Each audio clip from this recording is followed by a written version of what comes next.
Bismillahirrahmanirrahim. Alhamdulillahirabbil alamin wassalatu wassalamu ala asyrafil mursalin nabiyina Muhammadin wa ala alihi wa sahbihi wa man tabi'ahum bi ihsanin ila yaumiddin. Amma ba'd.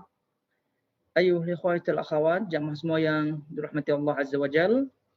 Alhamdulillah, tentunya kita senantiasa bersyukur kepada Allah Azza wa Jal yang telah memberikan kita taufiknya untuk kembali bisa melanjutkan kajian rutin kita pada pagi hari ini. Dan sebagaimana antum dan kita ketahui bersama, alhamdulillah kita telah menyelesaikan salah satu kitab penting di antara kitab-kitab para ulama salaf yang membahas tentang akidah, yaitu kitab Al-Aqidah At-Tahawiyah. Dan itu tentu adalah nikmat besar bagi kita di mana Allah memberikan kita taufik untuk membaca, mendengarkan penjelasan kitab tersebut dari penjelasan nukilan ulama salaf tentunya. Dan semoga itu semua menjadi ilmu yang bermanfaat untuk kita semua, menjadi pegangan, bekal dalam hidup dan kehidupan kita. Dan rahimahullah, semoga Allah merahmati beliau Al-Imam At-Tahawi dan juga para ulama yang menerangkan, mensyarahnya. Dan semoga juga kita mendapatkan berkah dari apa yang kita pelajari. Dan tentunya setelah kitab tersebut selesai kita bahas, jadi kita berkomitmen untuk meneruskan kajian rutin kita ini. Dan sebagaimana prinsip awal, jadi kita terus mengutamakan bahasan berkaitan dengan tauhid dan juga al-aqidah, karena itulah yang paling penting dalam kehidupan kita. Ya, semua penting sebagaimana sudah kita sebutkan, karena waktu kita yang terbatas, jadi kita memilih di antara yang paling penting dalam bahasan, yaitu kitab yang membahas tentang tauhid dan akidah. Nah, pilihannya tentu banyak sekali kitab-kitab yang ada yang ditulis oleh para ulama salaf dalam hal at-tauhid atau bahasan tauhid dan akidah. Jadi kita pilih untuk bahasan selanjutnya adalah kitab at-tauhid, ya. Kitab at-tauhid yang diambil dari kitab Sahih Al-Bukhari. Dan insyaallah kita akan memberikan muqaddimah kaitannya dengan Imam Al-Bukhari, sedikit kaitannya dengan Imam Bukhari, juga kaitannya dengan Sahih Al-Bukhari sebelum kita masuk dalam bahasan. Jadi kitab yang kita akan pilih untuk kita bahas selanjutnya, insyaallah semoga Allah memberikan kita taufik kelancaran dalam membahasnya, yaitu tadi kitab At-Tauhid dari Sahih Al-Bukhari. Nah, kitab Tauhid dari Sahih Bukhari. Sebagaimana sebagian kita ketahui, atau sebagian di antara kita mengetahui bahwa kitab Sahih Al-Bukhari itu disifati sebagai Al-Jami', dan itulah nama aslinya, nanti kita akan sebutkan. Al-Jami' yaitu bahasan yang mencakup menyeluruh. Di situ ada fikihnya, di situ ada tafsirnya, di situ ada akhlaknya, di situ ada tazkiyatun nufusnya. Tidak terlupa juga di situ ada kaitannya dengan akidah, kaitannya dengan tauhid, kaitannya dengan al-fitan, fitnah-fitnah yang ada. Jadi lengkap. Jadi disebut jami' karena lengkap bahasanya. Nah, salah satu di antara bahasanya tadi kita sebutkan adalah at-tauhid yang beliau tulis di antara kitab-kitab yang ada, yaitu kitab At-Tauhid. Dan kitab Tauhid ini kalau kita lihat di Sahih Al-Bukhari rahimahullahu taala, kitab tersebut berada dalam Sahih Bukhari pada kitab yang ke-97. Nah, tentu penomoran, ya, nomor-nomor yang ada di Sahih Bukhari itu berbeda-beda, ya, masing-masing cetakan itu berbeda-beda. Tapi kalau kitab dengan bab itu tidak jauh-jauh bedanya. Jadi kitab At-Tauhid itu ada pada urutannya yang ke-97.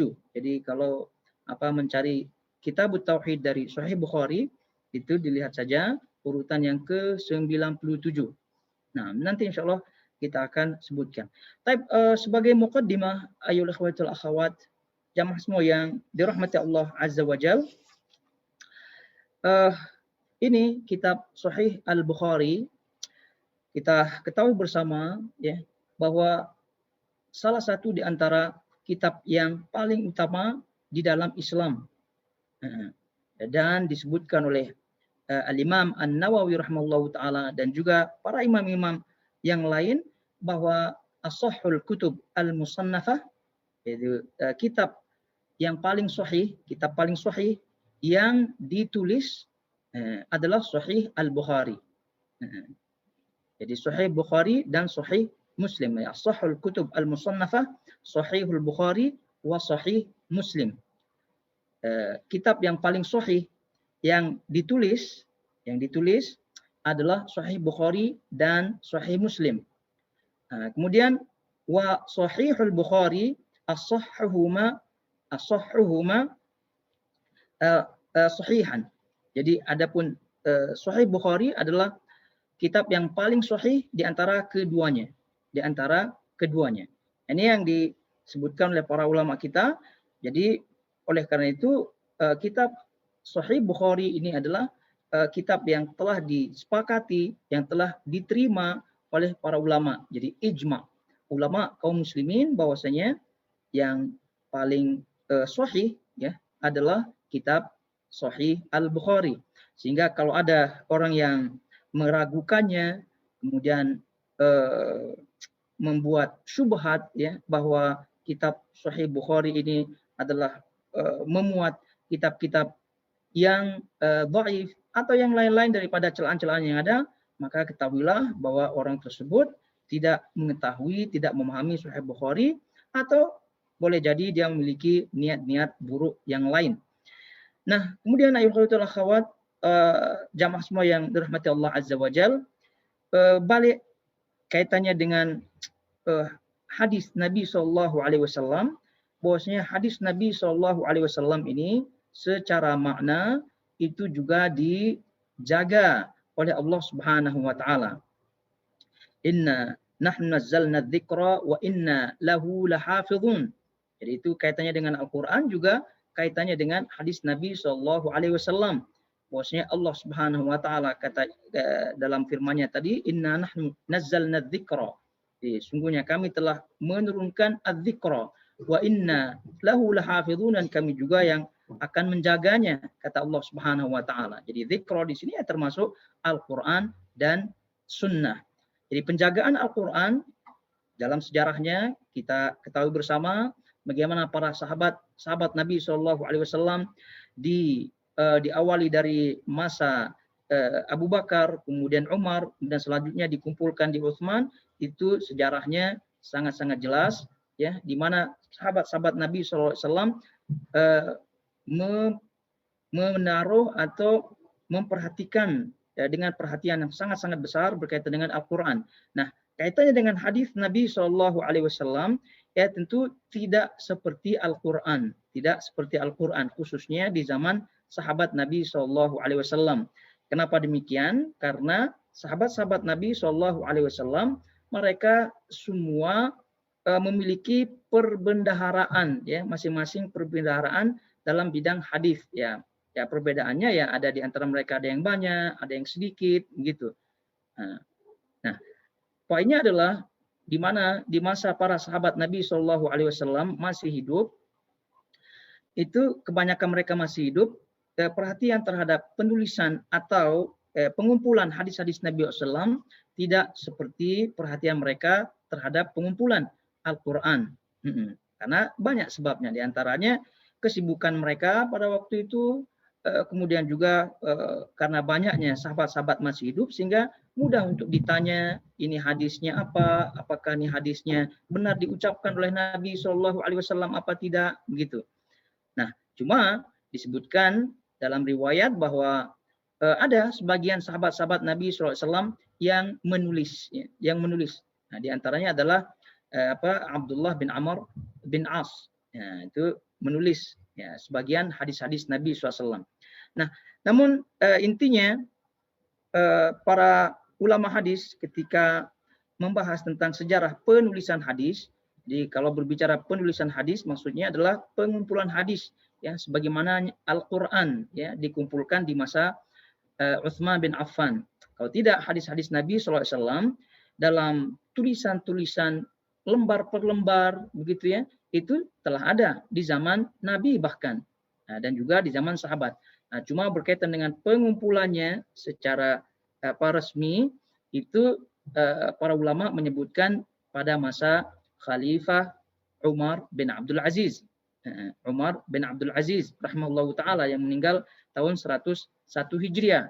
Ya, karena tentu di zaman beliau, di zaman Umar bin Abdul Aziz itu sahabat-sahabat Nabi SAW itu telah mau punah ya, mau dah sedikit.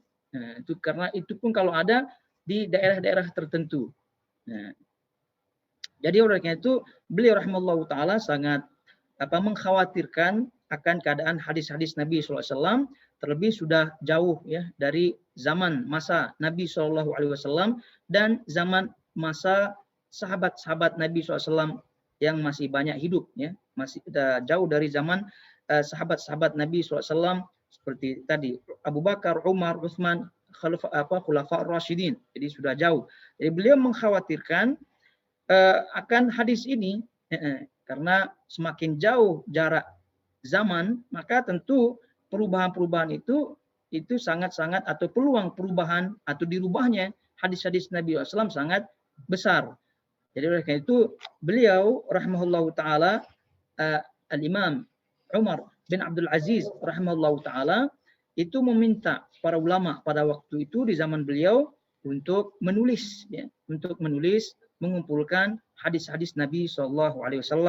Nah, seperti yang ditulis atau diperintahkan kepada Abu Bakar bin Hazm, juga diperintahkan kepada Al-Imam Az-Zuhri, kepada Muhammad bin Syihab Az-Zuhri. Jadi ini semua ulama tabi'in, ya, ulama tabi'in. Jadi diperintahkan oleh Umar bin Abdul Aziz rahimahullahu taala.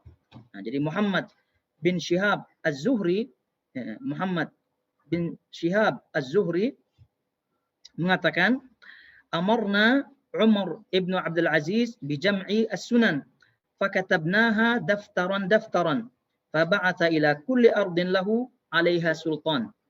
Ini kata Ibnu Syihab Az-Zuhri. Kami diperintahkan oleh Umar bin Abdul Aziz untuk mengumpulkan hadis-hadis Nabi SAW, menulis hadis-hadis Nabi SAW. Maka kami pun menulisnya, menulis hadis-hadis tersebut. Daftaran itu lembar per lembar ditulis. Lalu kemudian lembaran tersebut dikirim ke masing-masing wilayah, dikirim ke masing-masing wilayah yang ada sultannya, yang ada gubernurnya lah kalau kita sebutkan. Nah, jadi yang ada gubernurnya. Jadi ini kata Al-Imam Muhammad bin Syihab Az-Zuhri rahimahullahu taala yang telah menerima perintah daripada Al-Imam Umar bin Abdul Aziz Khalifah. Nah, pada waktu itu Umar bin Abdul Aziz yang meninggal tadi kita sebutkan 101 Hijriah. Nah, ini dia awal mula pengumpulan daripada hadis-hadis Nabi SAW, sehingga terus berkembang gitu ya, makin banyak yang menulis. Nah, sehingga pada puncaknya penulisan hadis Nabi SAW, periwayatan hadis Nabi SAW pada puncaknya itu pada abad ke-3 Hijriah. Sehingga abad ke-3 Hijriah ini digelari oleh para ulama sebagai Asrul Zahabi, Al-Asrul Zahabi. Zaman emas ya, berkaitan dengan keilmuan. Ya, jadi zaman emas, di mana disebut zaman emas, disitulah penulisan berkembang, banyak ditulis ilmu-ilmu termasuk ilmu hadis. Jadi ilmu fikih di situ berkembangnya, hadis di situ, tafsir di situ, tarikh di situ. Jadi Asrul Zahabi, masa keemasan, zaman emas pada waktu itu, yaitu pada abad ke-3 Hijriah. Ya, abad ke-3 Hijriah ini antara tahun 200 sampai 300 Hijriah. Nah, 200 sampai 300 Hijriah. Itu sudah termasuk abad ke-3 Hijriah. Nah, di situ abad ke-3 Hijriah itu muncul di situ Al-Imam Bukhari, muncul di situ Imam Muslim, ya, muncul di situ Imam Abu Dawud, muncul di situ Imam Tirmidzi, muncul di situ yang kita kenal dengan kutub At-Tis'ah. Nah, kutub Sittah, kemudian ditambah lagi kitab yang 3 menjadi kutub At-Tis'ah. Jadi kutub At-Tis'ah itu muncul di masa yang emas atau zaman emas ini, Asrul Zahabi. Nah, tentu yang paling menonjol, ya, paling nampak di situ di antara kitab-kitab hadis yang ada pada zaman emas ini adalah kitab Sahih Al-Bukhari. Adalah kitab Sahih Al-Bukhari. Berkaitan dengan Sahih Al-Bukhari itu, insyaallah kita akhirkan bahasannya, ya, sebagai muqaddimah, termasuk dalam muqaddimah daripada bahasan kitab Tauhid dalam Sahih beliau rahimahullahu taala. Kita akhirkan, kita dahulukan sedikit berkaitan dengan Al-Imam Al-Bukhari rahimahullahu taala. Jadi kita sekarang melihat, kalau tidak ya antum bisa sendiri ya melihat atau membaca sirah, ya, atau sejarah Al-Imam Al-Bukhari rahimahullahu taala. Jadi Al-Imam Al-Bukhari rahimahullahu taala rahmatan wasi'atan ini adalah termasuk u'jubatuz zaman, termasuk termasuk u'jubah. Jadi suatu yang mengagumkan, ya, mengagumkan, ya, u'jubatuz zaman itu mengagumkan mengagumkan pada zaman dari zaman dahulu bahkan sampai zaman sekarang. Ya, susah untuk mendapati tandingan daripada Al-Imam Al-Bukhari rahimahullahu taala. Jadi beliau ini termasuk bahasanya spektakuler gitu ya. Ini luar biasa rahimahullahu taala, dan nanti insyaallah kita akan lihat bahasanya sedikit ya dalam muqaddimah ini. Jadi Al-Imam Al-Bukhari rahimahullahu taala, nama beliau ya, kita lihat nama beliau rahimahullahu taala itu adalah Al-Imam Abu Abdillah. Jadi kunyahnya adalah Abu Abdillah. Nah, kunyah beliau Abu Abdillah. Gelarannya, ya, gelar beliau adalah Amirul Mukminin fil Hadis. Amirul Mukminin fil Hadis. Ya, pemimpin kaum mukminin dalam bidang hadis. Ya, ini dalam bidang hadis level tertinggi, gelar tertinggi dalam ilmu hadis adalah Amirul Mukminin fil Hadis. Karena tidak banyak yang mendapat gelaran Amirul Mukminin fil Hadis.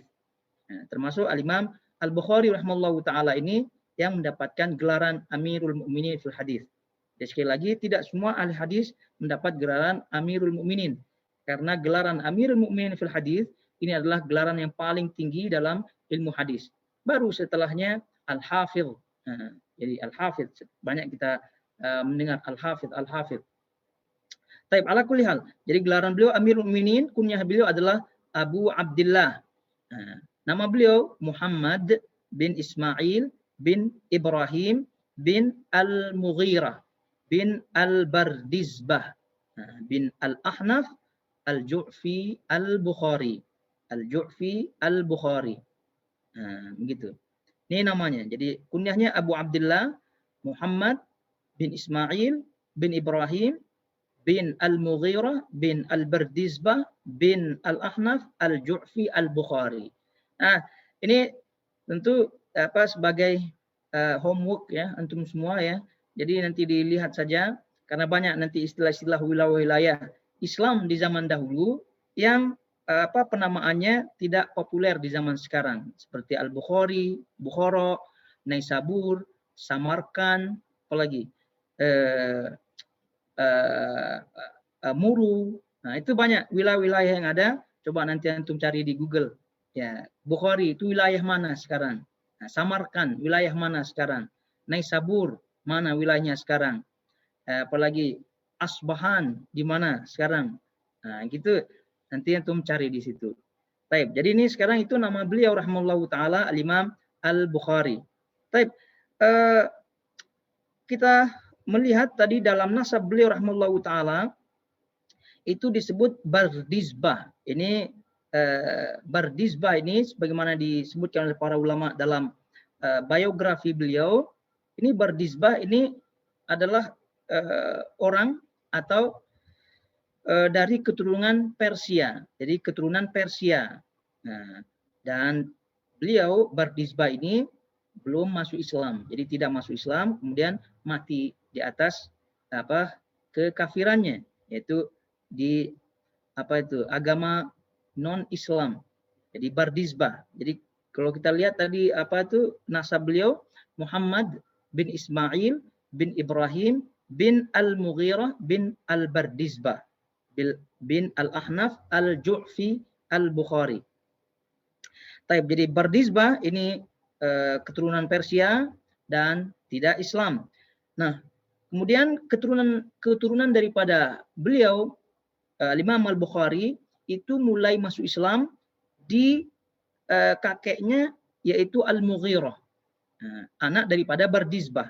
Nah, Al-Mughirah ini mulai masuk Islam di situ, dan Al-Mughirah ini masuk Islam itu di bawah binaan daripada Al-Yaman Al-Ju'fi.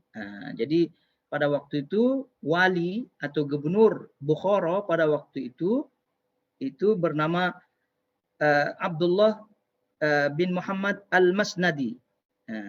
Itu yang sebagai wali Al-Bukhara pada waktu itu, gubernur daripada Bukhara, atau yang dikenal dengan Al-Yaman Al-Ju'fi. Al-Yaman Al-Ju'fi. Jadi Al-Yaman Al-Ju'fi ini adalah wali Al-Bukhara, yaitu gubernur daripada Bukhara.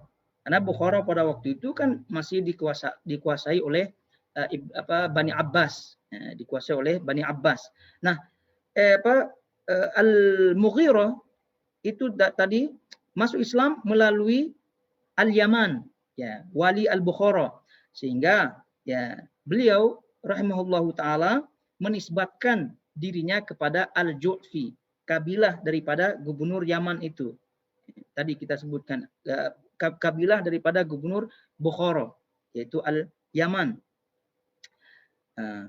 Yaman ini tadi dah kita sebutkan namanya ya, Abdullah bin Muhammad. Abdullah bin Muhammad. Jadi beliau ini gubernur Bukhara dan kabilah dari Al-Ju'fi, sehingga setelah masuk Islam Al-Mughirah setelah masuk Islam menisbatkan dirinya kepada kabilah Al-Ju'fi, sehingga di nasab beliau ada, di nasab Al-Bukhari, Imam Bukhari disebut Muhammad bin Ismail bin Ibrahim bin Al-Mughirah bin Bardizbah Al-Ju'fi. Al-Ju'fi ini bukan kabilah beliau asli, ya, tapi beliau menisbatkan kabilah itu karena beliau masuk Islam, ya, melalui kabilah itu. Jadi beliau pun menisbatkan diri, istilahnya walaan, karena beliau masuk Islam melalui kabilah Al-Ju'fi. Jadi namanya Al-Ju'fi. Taib. Kemudian tadi Al-Bardizbah dah kita tahu non muslim, Al-Mughirah itu mulai masuk Islam, kemudian Ibrahim. Nah, Ibrahim ni kakek beliau sebagaimana yang disebut oleh Al-Hafidz Ibnu Hajar rahimahullahu taala tidak diketahui biografinya. Tidak diketahui biografinya. Nah, kemudian Ismail. Nah, Ismail ini kan bapak langsung daripada Muhammad bin Ibrahim, Muhammad Al-Bukhari, bapak langsung daripada Imam Al-Bukhari. Nah, Ismail ini, ya, Ismail ini disebutkan oleh para ulama, beliau seorang alim, ya, beliau seorang alim, seorang yang memiliki ilmu. Nah, bapak daripada Al-Bukhari, yaitu seorang alim, memiliki ilmu luas, sehingga tidak heran beliau Al-Bukhari rahimahullahu taala tumbuh berkembang di rumah ilmu, di rumah ilmu, sehingga beliau rahimahullahu taala menjadi seorang alim yang besar tentunya. Baik, Al-Imam Al-Bukhari rahimahullahu taala, ya, ini sepintas sedikit berkaitan dengan nama dan silsilah beliau rahimahullahu taala. kelahiran beliau rahimahullahu taala. Nah, kelahiran beliau. Beliau disebutkan dalam biografinya, disebut oleh para ulama yang menulis biografi beliau rahimahullahu taala, termasuk Syiar A'lamin Nubala oleh Al-Imam Adz-Dzahabi dan juga yang lainnya, Tahdhib Al-Kamal dan juga yang lainnya. Jadi beliau menyebutkan Al-Imam Al-Bukhari rahimahullahu taala lahir pada hari Jumat. Lahir pada hari Jumat setelah sholat Jumat. Pada tanggal 13 Syawal. Pada tanggal 13 Syawal 194 Hijriah. 194 Hijriah. Pada hari Jumat setelah sholat, beliau lahir tanggal 13 Syawal 194 di wilayah Bukhara. Nah, ketika beliau lahir, ya, itu masih tentunya bapaknya masih hidup. Nah, lalu kemudian bapak beliau rahimahullahu taala, ayahanda beliau meninggal dunia ketika beliau masih kecil. Lalu ibunya lah, ya, ibunya lah yang mendidik beliau, ibunya lah yang membesarkan beliau rahimahullahu taala dengan menggunakan, ya, harta warisan dari ayah beliau rahimahullahu taala. Dan sebagaimana yang disebutkan juga dalam biografi dari Al-Imam Al-Bukhari, ketika beliau masih kecil itu pernah buta, ya, buta, tiba-tiba buta. Nah, lalu ibunya pun sangat sedih dengan kebutaan daripada Muhammad, ya, ini kita sebut Muhammad Al-Bukhari ini. Ibunya sedih, kemudian lalu berdoa, lalu beliau, ibu beliau itu ketika suatu malam tidur melihat, ya, Nabi Ibrahim Al-Khalil. Ya. Beliau berjumpa dengan Nabi Ibrahim di mimpinya. Lalu Nabi Ibrahim menyebutkan kepada atau mengatakan kepada ibunya Al-Imam Al-Bukhari, wahai, kata beliau, Allah telah mengembalikan mata anakmu karena kamu banyak berdoa. Karena kamu banyak berdoa. Maka besok paginya dilihatlah anaknya itu telah melihat. Itu dilihatlah Al-Bukhari melihat kembali. Ini salah satu di antara yang disebutkan oleh para ulama dalam biografi beliau rahimahullahu taala, dan ini sekaligus sebagai faedah bagi kita semua, terkhusus bagi ibu-ibu, ya, terkhusus bagi ibu-ibu, bahwa banyak di antara para ulama yang tumbuh, berkembang, dan menjadi orang besar itu dari didikan ibu. Itu dari perjuangan ibu.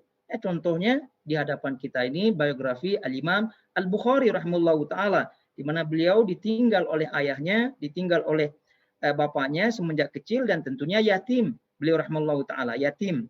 Nah, ditinggal mati oleh bapaknya.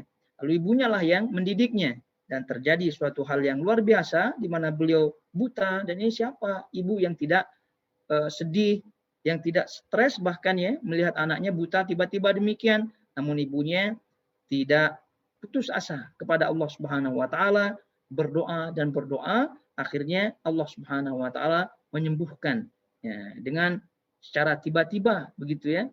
Nah, taib.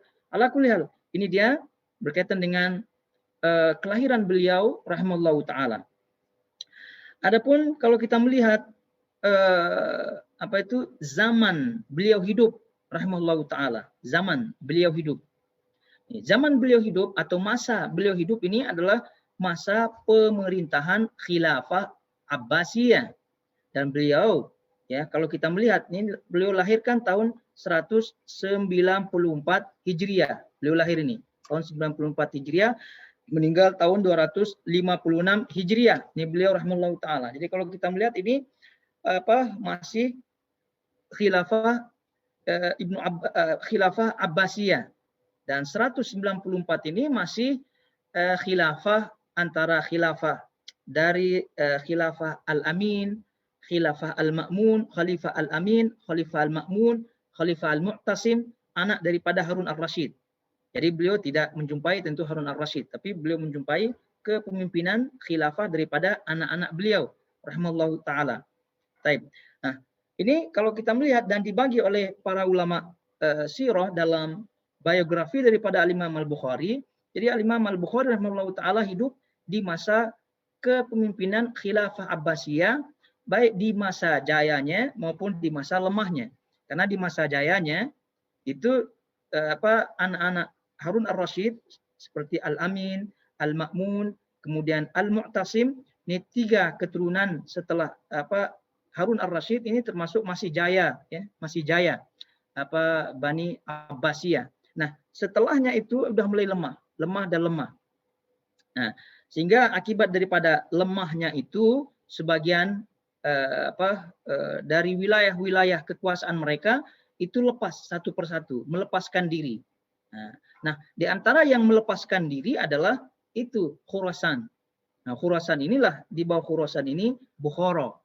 Nah, jadi Bukhara ini di bawah kekuasaan Khurasan.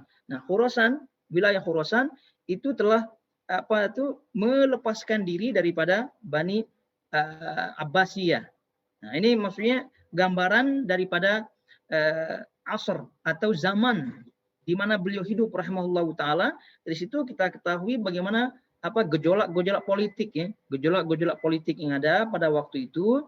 Nah, walaupun ada gejolak-gejolak demikian, itu tidak menghalangi beliau rahimahullahu taala, tidak memutuskan semangat beliau rahimahullahu taala untuk tetap rihlah, ya, untuk tetap keluar mencari, berjalan, ya, mencari ilmu, meriwayatkan hadis dari masyayikh, dari syekh-syekh beliau yang berjumlah ribuan, dan nanti kita akan sebutkan. Baik. Kemudian kalau kita melihat selanjutnya adalah dalam biografi beliau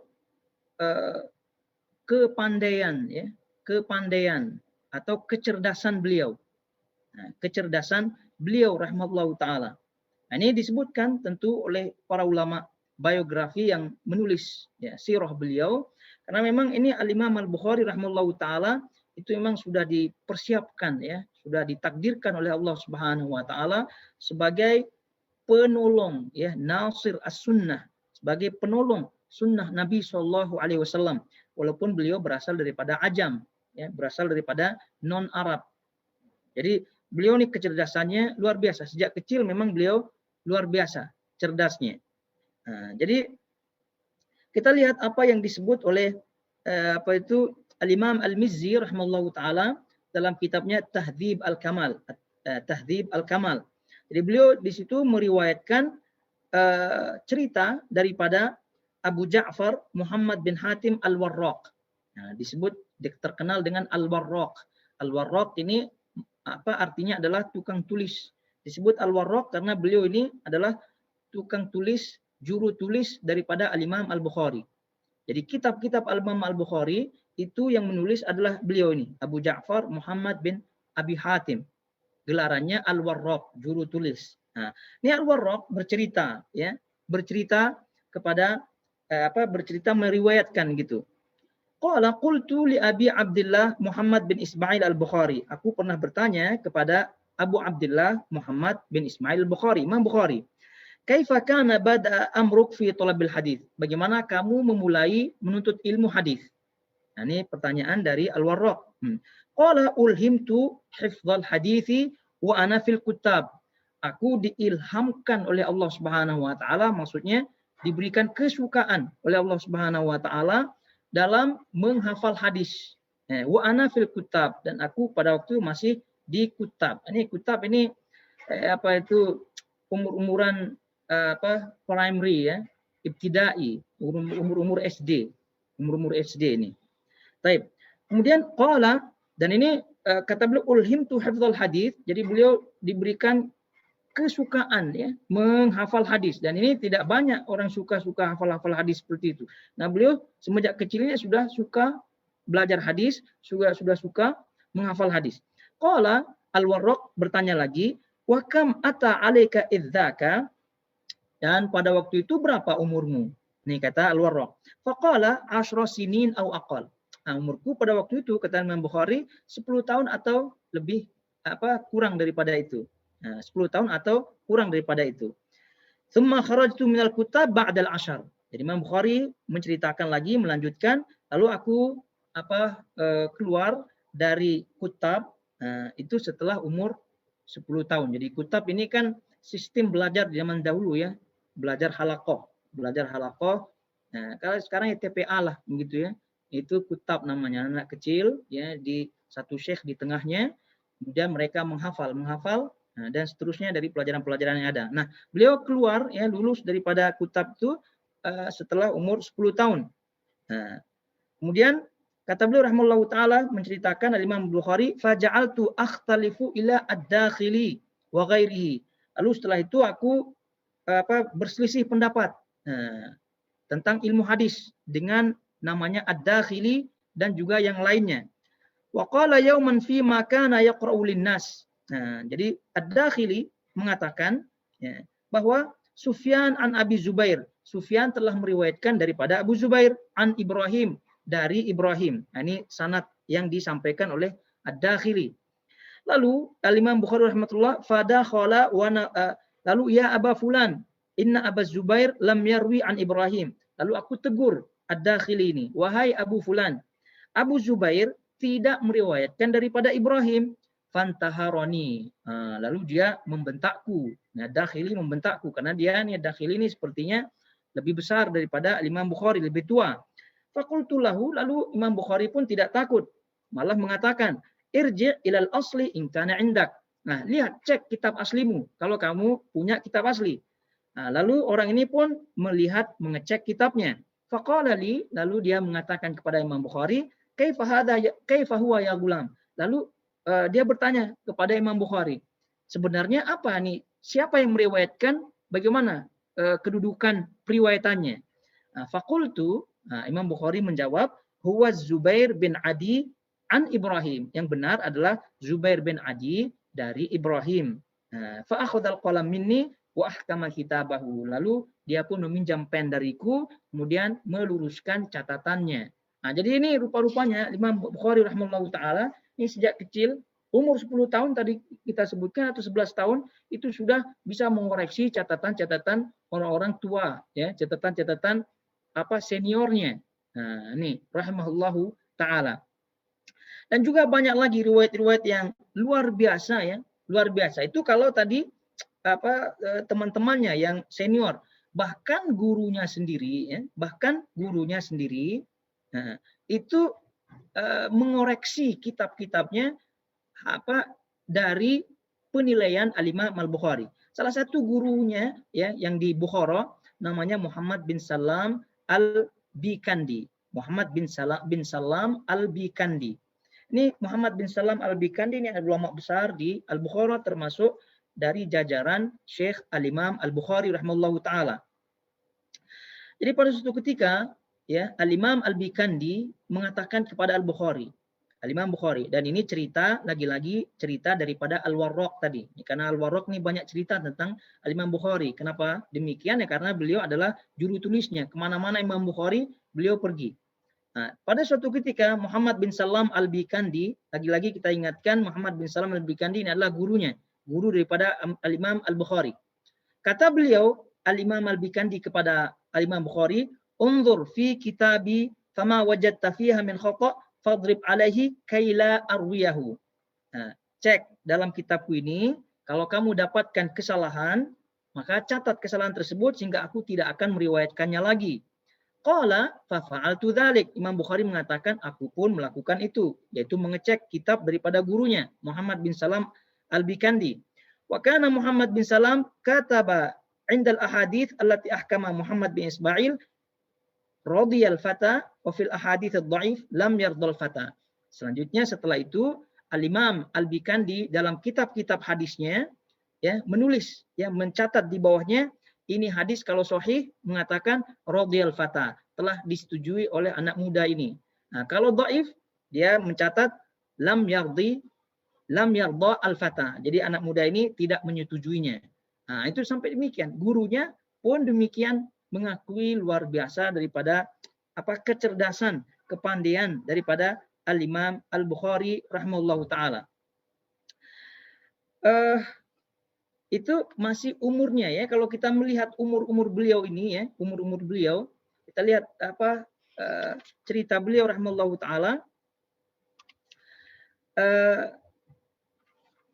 ini kata beliau rahimahullahu taala, fa akhadha wa qala sadaqta, fa qala lahu ba'd ashabi aina ibnu kam anta id radatta alaihi, fa qala ibnu 11. Jadi tadi kan dia berselisih dengan kawannya itu pada umur 11 tahun.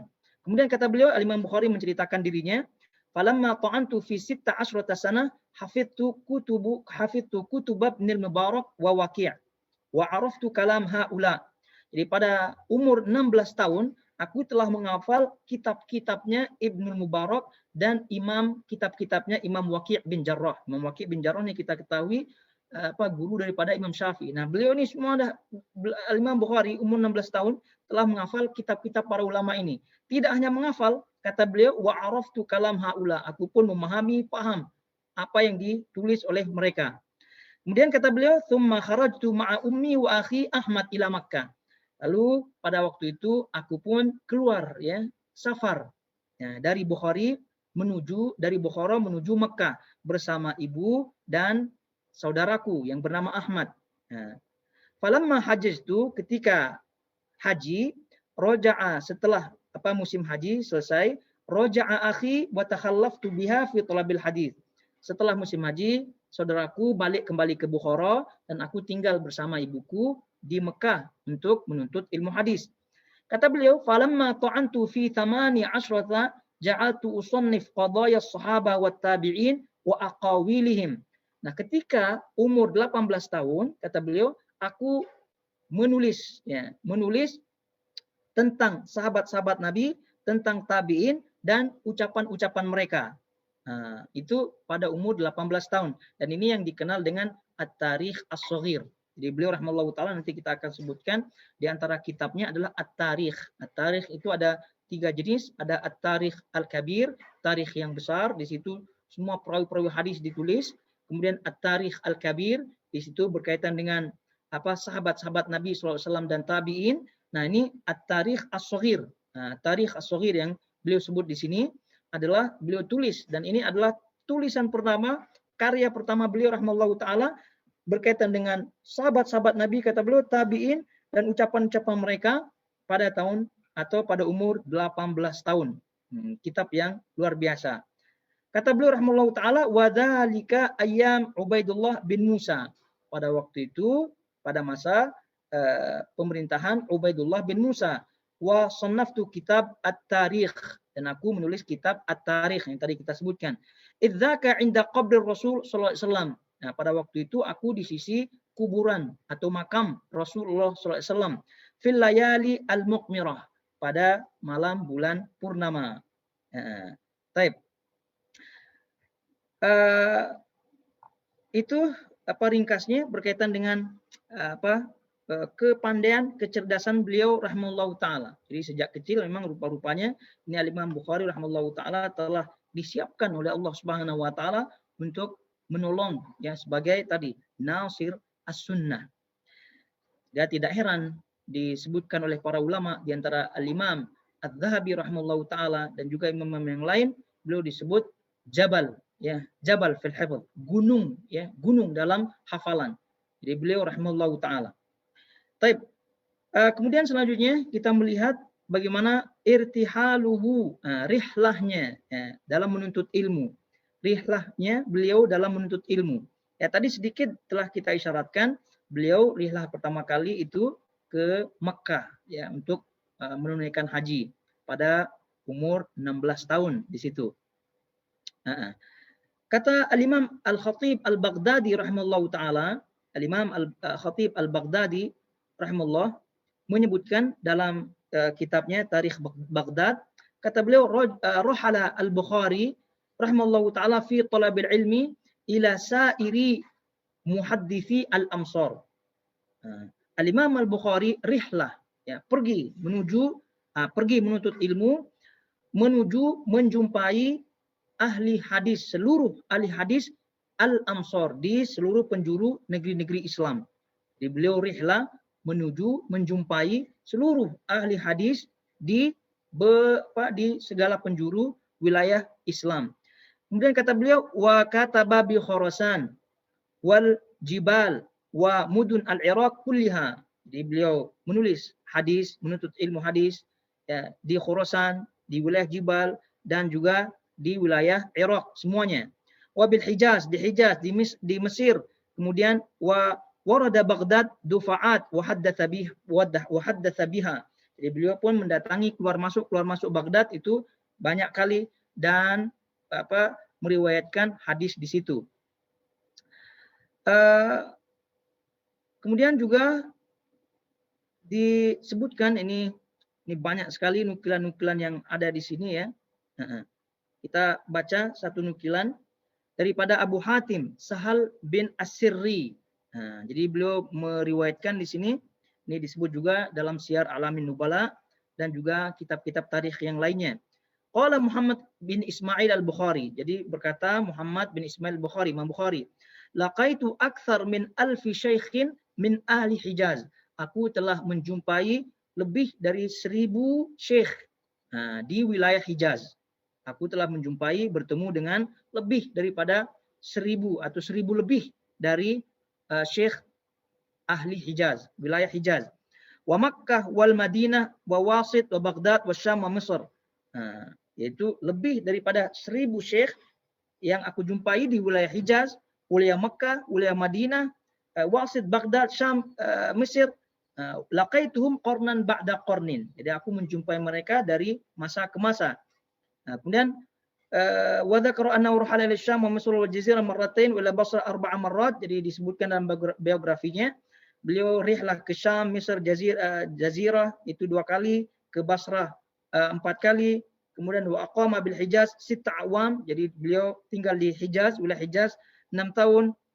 Kemudian banyak lagi rihlah-rihlah beliau. Jadi poinnya adalah beliau banyak rihlah dan itu sebagai disebut oleh para ulama sebagai sunnah ya, sunnah al hadis.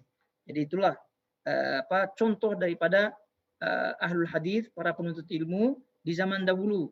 Bahkan di zaman dahulu kalau ada orang yang tidak rihlah ya menuntut ilmu, itu tidak keluar daripada kampungnya untuk menuntut ilmu, itu bagian daripada aib zaman dahulu. Kecuali ulama-ulama tertentu, ada mereka tidak keluar daripada wilayahnya karena memang ulama-ulama berkumpul di situ sehingga mereka tidak perlu keluar wilayahnya. Tapi pada keumumannya ulama-ulama zaman dahulu mereka semangat menuntut ilmu dan bahkan tadi menjadi sunnah, menjadi kebiasaan ahli hadis untuk rihlah, untuk keluar menjumpai, meriwayatkan hadis-hadis yang ada, dan tadi kita sebutkan bahkan terhitung aib ya apabila orang-orang penuntut ilmu hadis tidak rihlah. Baik, selanjutnya kaitan dengan hafalannya, kaitannya dengan kekuatan hafalannya. Ya, kalau tadi kepandaian, kecerdasannya, ini lebih sekarang kepada hafalannya yang luar biasa. Jadi waqad ruwiya anhu qol, jadi diriwayatkan dari ucapan Al-Imam Al-Bukhari, kata beliau rahimallahu taala, ahfaz 100,000 hadis sahih wa 200,000 hadis ghairu sahih. Aku menghafal 100.000 hadis sahih. Dan aku menghafal 200.000 hadis yang tidak sahih.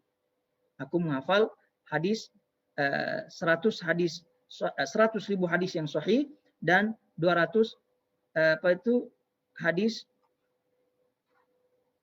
200.000 hadis yang tidak sahih. Baik.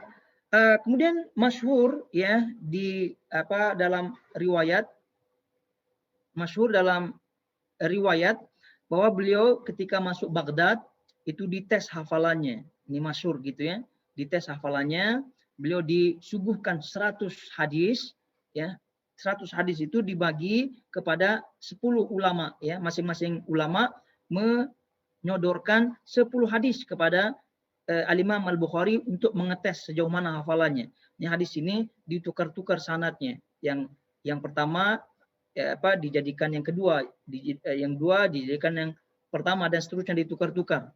Nah, ini kata para ulama dari segi sanadnya ya, dari segi sanadnya la yathbut.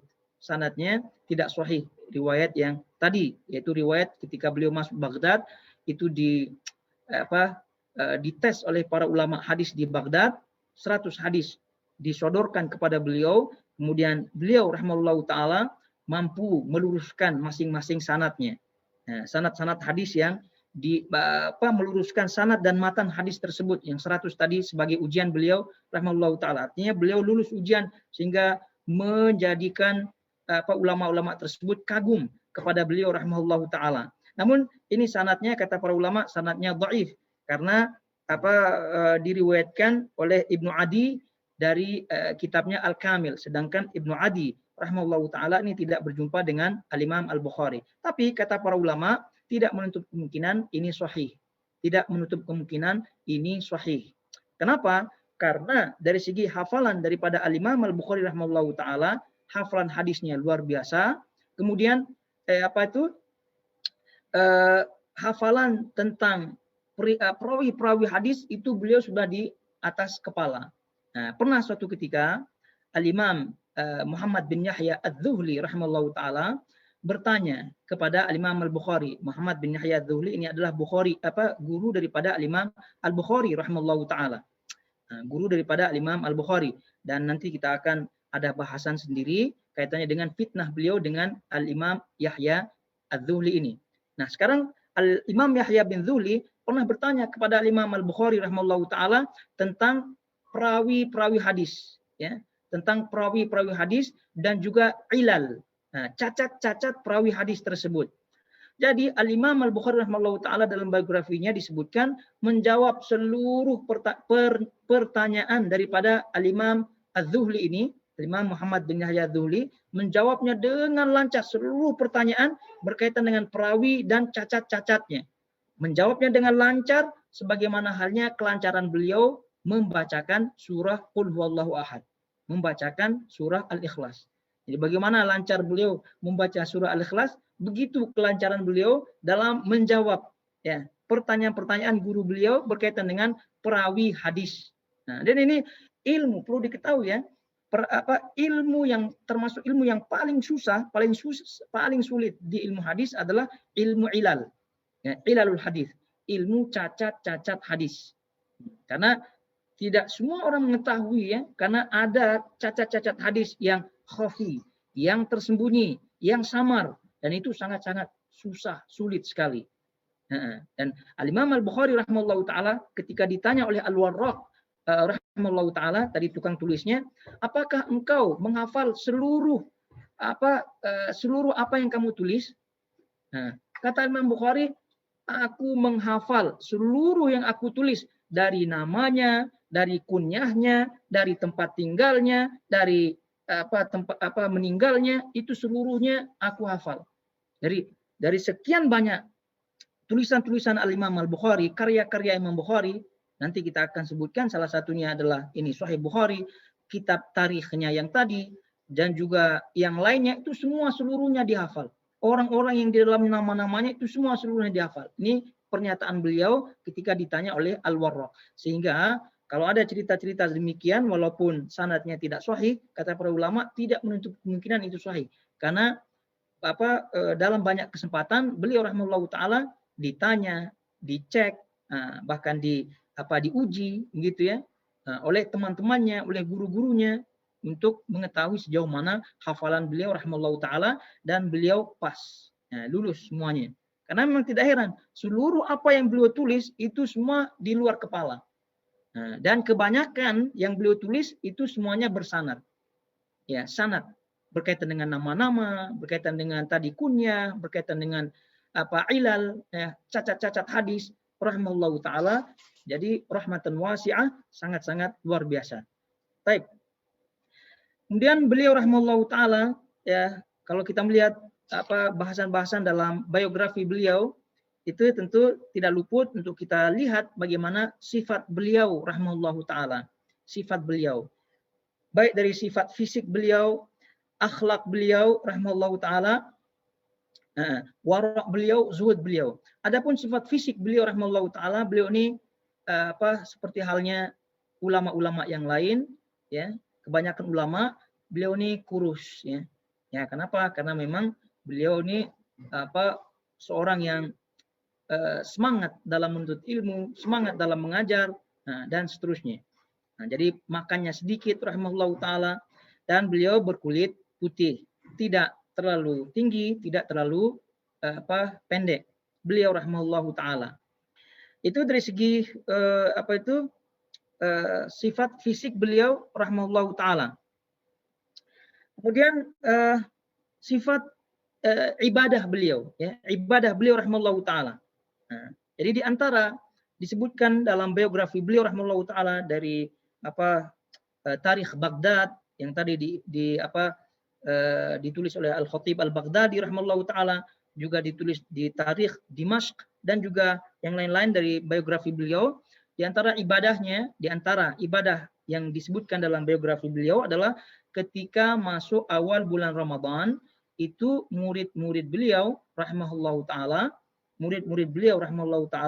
itu mendatangi beliau, mendatangi Al-Imam Al-Bukhari, dan beliau sholat bersama, ya, sholat tarawih, sholat bersama, dan beliau membacakan Al-Quran di situ, mengimami murid-murid beliau di situ manusia, nah, sampai khatam Al-Quran, di khatam Al-Quran. Nah, kemudian setelah itu di waktu sahur beliau bangun malam lagi, kemudian beliau membaca setengah atau sepertiga daripada Al-Quran, nah, sampai beliau menghatamkannya.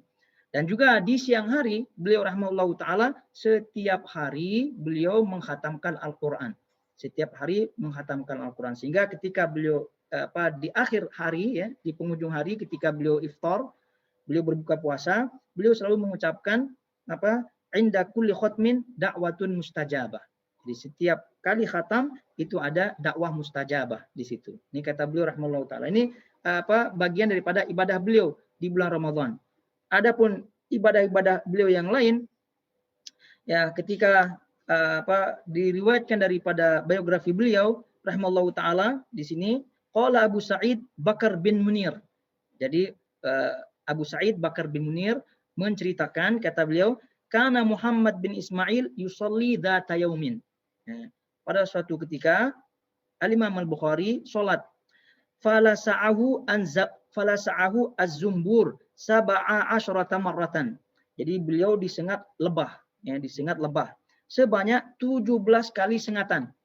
Falamma qada salatahu, setelah selesai salat, beliau mengatakan, unzur ish hadzal ladzi adani fi salati. Coba cek apa yang menyakitiku ketika aku salat. Nah, fanadharu, lalu murid-muridnya mengecek, melihat, fa idza zambur qad warramahu fi 17 mawdi'an.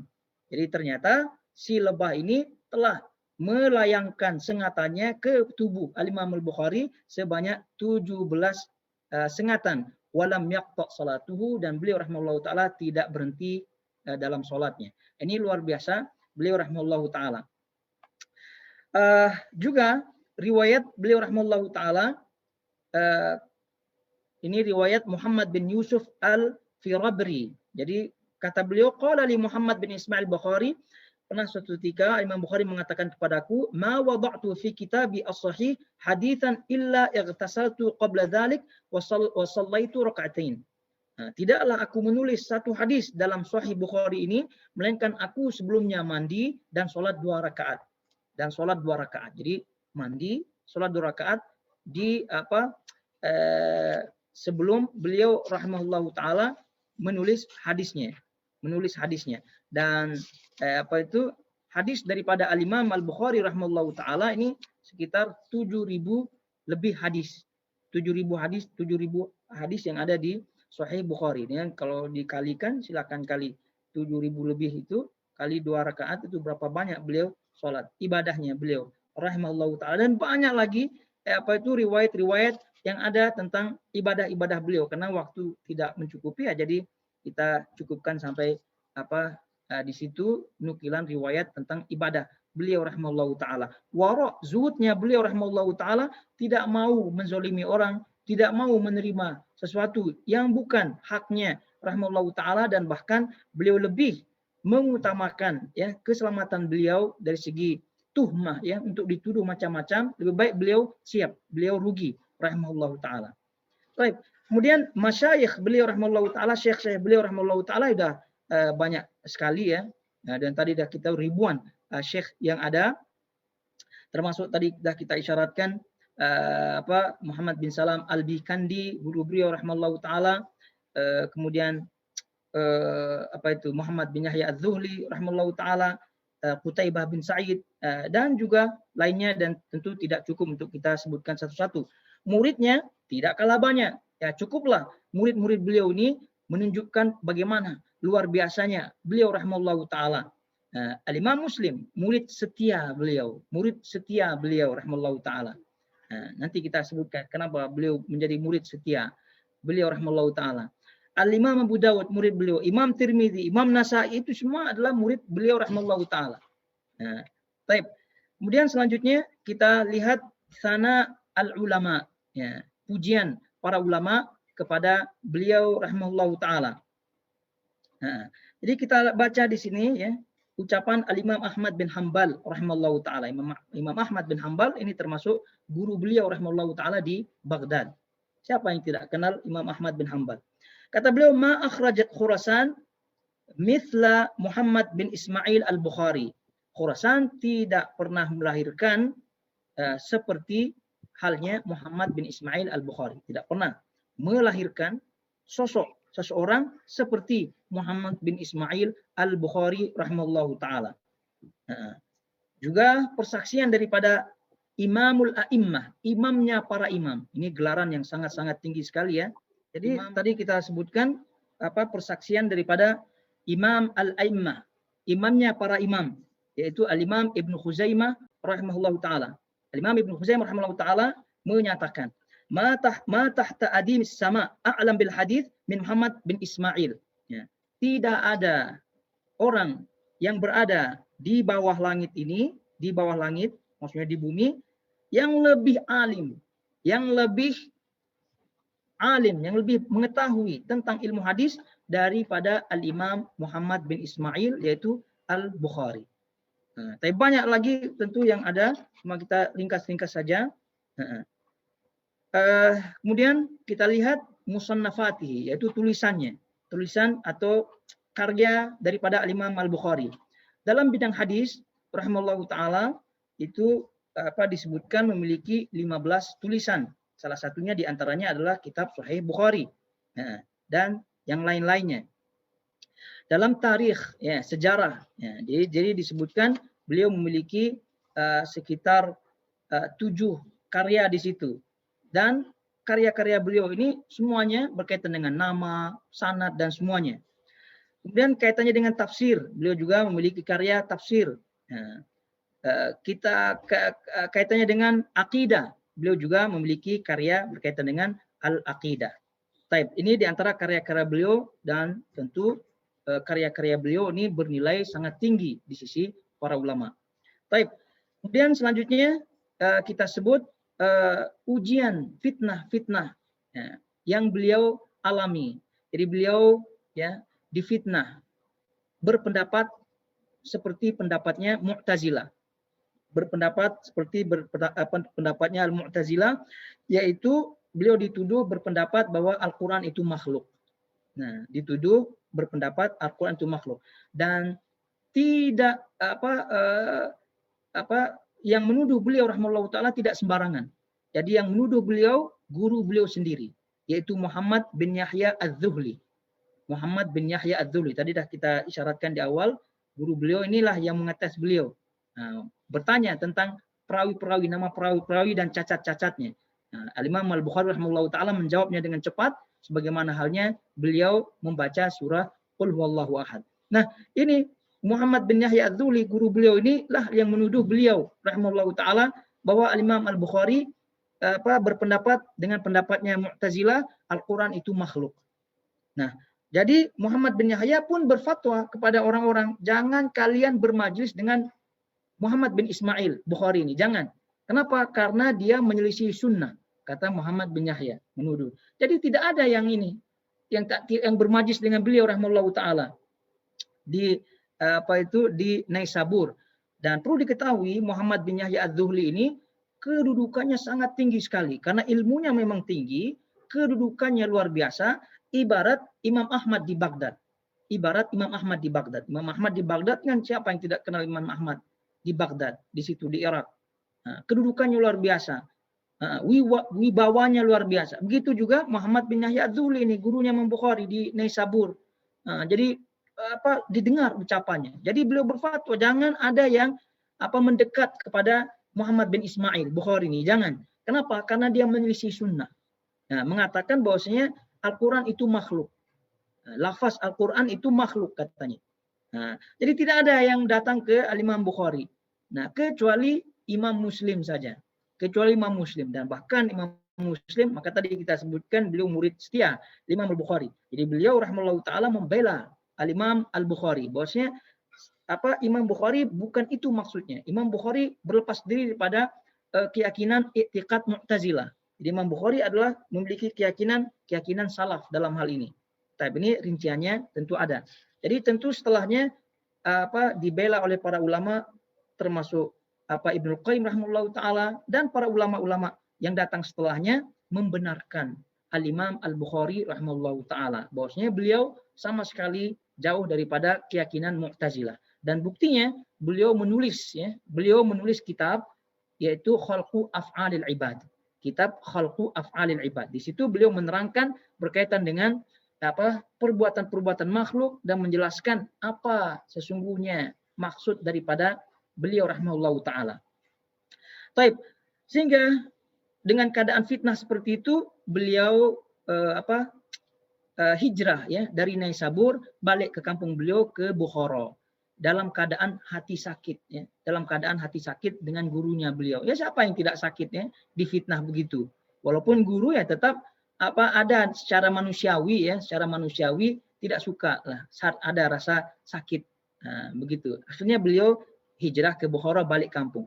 Rupa-rupanya balik kampung di situ, maksudnya di Bukhara, Amir Bukhara pada waktu itu yang namanya Khalid bin Ahmad itu disebut ya Khalid bin Ahmad ini juga tidak menyukai Al-Imam Al-Bukhari. Kenapa demikian? Karena pertama, Al-Imam Al-Bukhari rahimahullahu taala itu tidak mau datang ke rumah si Khalid bin Ahmad Amir ini. Kenapa?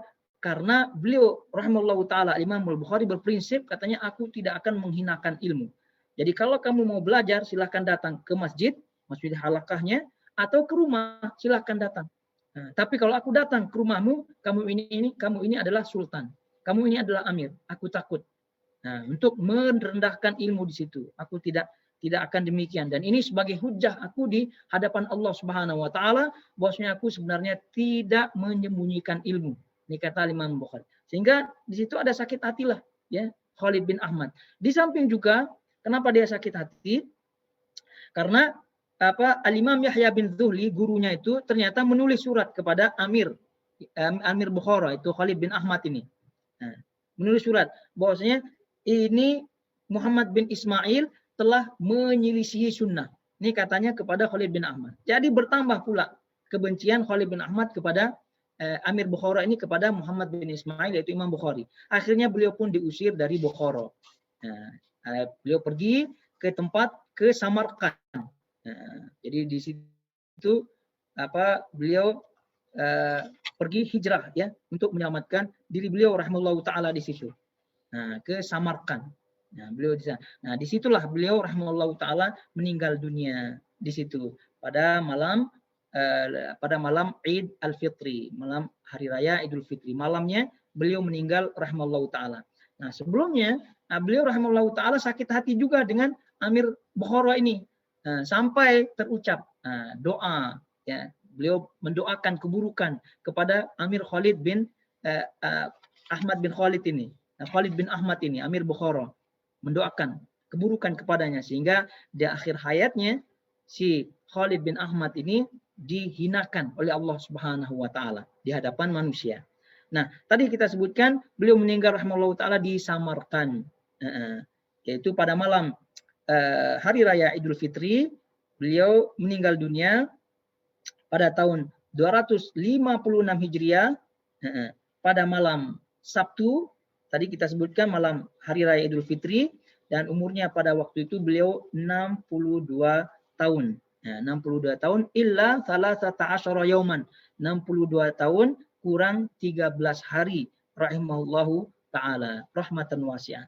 Ini dia ringkasnya daripada biografi Al-Imam Al-Bukhari rahimahullahu taala, dan insyaallah kita akan menyambung ya mukaddimah ini berkaitan dengan kitab Sahih Al-Bukhari dan mukaddimah yang lain berkaitan dengan At-Tauhid dan juga Al-Aqidah.